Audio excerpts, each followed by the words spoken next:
Maccabees, chapter 7.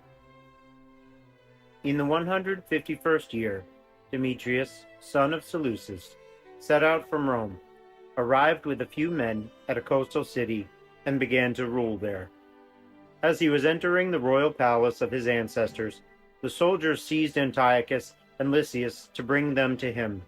When he was informed of this, he said, "Do not show me their faces." So the soldiers killed them, and Demetrius assumed the royal throne. Then all the lawless men and renegades of Israel came to him.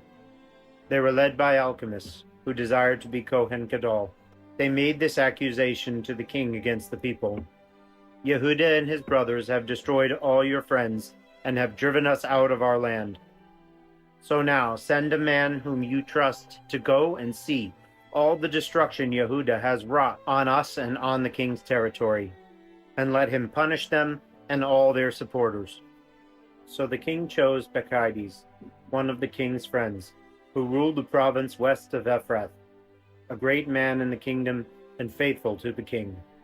He sent him and the renegade alchemists, to whom he granted the Kehunah, with orders to take revenge on the Israeli.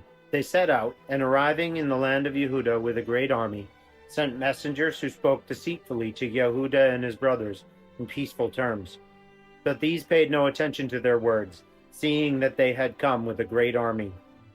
A group of scribes, however, gathered about alchemists and Maccabees to ask for a just agreement. The Chassidim were the first among the Israeli to seek peace with them, for they said, "A Kohen of the line of Aharon has come with the army, and he will not do us any wrong." He spoke with them peacefully and swore to them, "We will not seek to injure you or your friends." So they trusted him. But he arrested 60 of them and killed them in one day, according to the words as he wrote, "The flesh of your faithful and their blood they have spilled all around about Jerusalem, and no one was left to bury them." Then fear and dread of them came upon all the people, who said, "There is no truth or justice among them."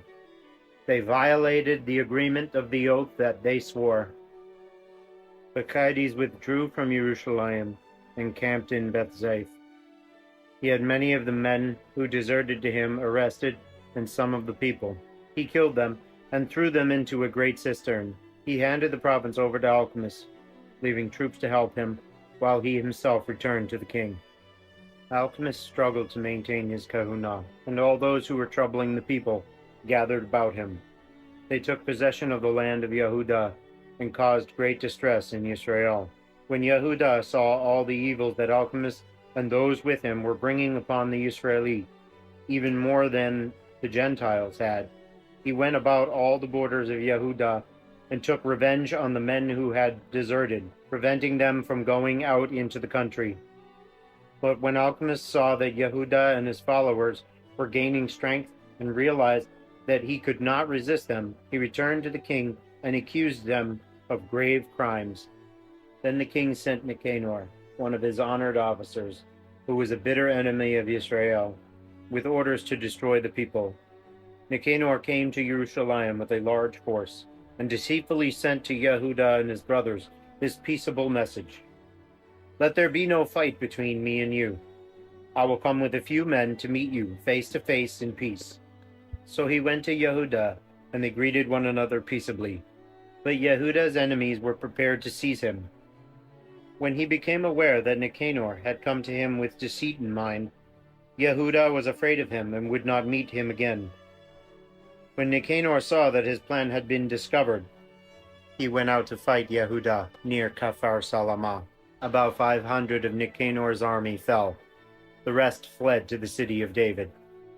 After this, Nicanor went up to Mount Sion. Some of the Kohanim from the sanctuary and some of the elders of the people came out to greet him peaceably and to show him the burnt offering that was being sacrificed for the king. But he mocked and ridiculed them, defiled them, and spoke arrogantly. In rage he swore, "If Yehuda and his army are not delivered to me at once, when I return victorious, I will burn this temple down." He went away in great anger. The Kohanim, however, went in and stood before the altar and the sanctuary. They wept and said, "You have chosen this house to bear your name, to be a house of prayer and supplication for your people. Take revenge on this man and his army, and let them fall by the sword.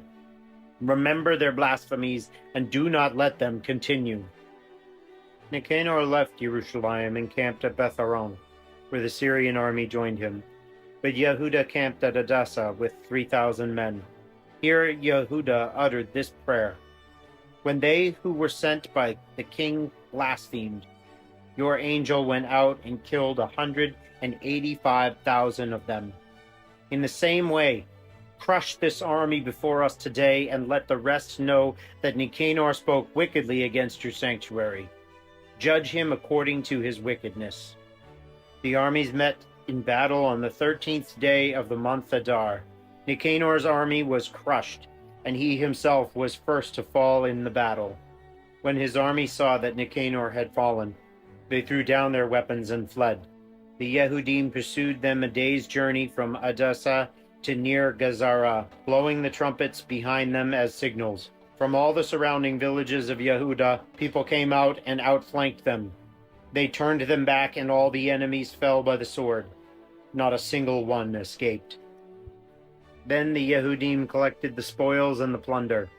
They cut off Nicanor's head and his right arm, which he had lifted up so arrogantly. These they brought and displayed in the sight of Jerusalem. They decreed that it should be observed every year on the 13th of Adar. And so, for a few days, the land of Yehuda was at rest.